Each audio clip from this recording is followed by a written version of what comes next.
Ini bedanya Al-Quran dengan kitab sebelumnya. Taurat hanya untuk kalangan tertentu saja. Jadi selesai nabinya, selesai kitabnya. Injil hanya kalangan tertentu saja. Nabinya selesai, selesai kemudian misinya. Tapi Al-Quran tidak. Ini kalimat pertama langsung dari Allah, walaupun nabinya wafat, tapi karena Al-Qurannya didesain oleh Allah untuk seluruh manusia sampai kehidupan berakhir, maka pasti Al-Quran itu di setiap masa akan mampu dijadikan pedoman dalam kehidupan. Nah, jadi prinsip pertama, ketika Allah menurunkan Al-Quran, sebenarnya tujuan utamanya bukan sekedar dibaca. Bukan. Tapi di dalamnya itu ada petunjuk hidup, Pak, Bu. Dan yang buat, yang menciptakan kita. Bukankah Anda kalau ingin memperbaiki sesuatu akan datang kepada penemunya, penciptanya? Anda punya handphone, ada masalah, kan datangnya ke counter handphone. Anda punya mobil, ada persoalan, bukankah datangnya ke dealer? Sekarang kita ingin tahu persoalan hidup kita. Ingin tahu gambaran hidup kita. Ingin tahu misi dan visi hidup kita. Kemana kita kemudian bertanya? Pada pencipta kita. Nah, kata Allah, ketika saya utus manusia pertama kali ke bumi, saya sudah turunkan bagaimana cara menjalani kehidupannya. Dan ternyata berita baiknya untuk kita diberikan oleh Allah satu petunjuk utuh, langsung disebutkan, isinya disebut dengan Al-Quran. Jadi dari Al-Fatihah sampai dengan An-Nas, dia bukan bacaan biasa.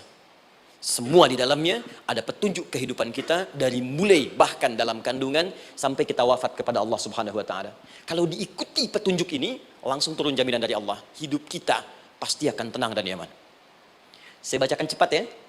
Tapi nggak usah ditulis, nanti kalau teman-teman agak terlambat mengikutinya, Anda buka kembali rekamannya, Anda boleh runtutkan kembali. Saya baca cepat saja, dan ini insya Allah Anda hanya akan temukan dalam Al-Quran.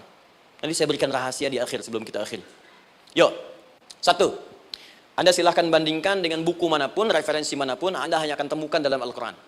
Dari sejak sebelum lahir, bagi perempuan yang tengah mengandung, langsung Allah berikan tuntunan bagaimana agar kandungan itu berjalan dengan sehat, nyaman, dan mudah ke persalinan. Quran surah ke-7 ayat 189. Perkembangannya bisa diamati dan dicek kemudian, ya baik ke dokter atau yang lain, nanti perkembangannya disebutkan di Quran surah ke-22 ayat ke-5.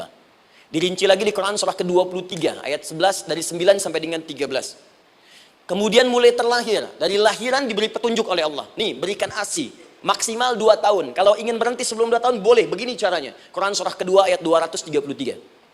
Dari sampai usia 2 tahun menjelang balik, kata Allah berikan 4 pendidikan dini.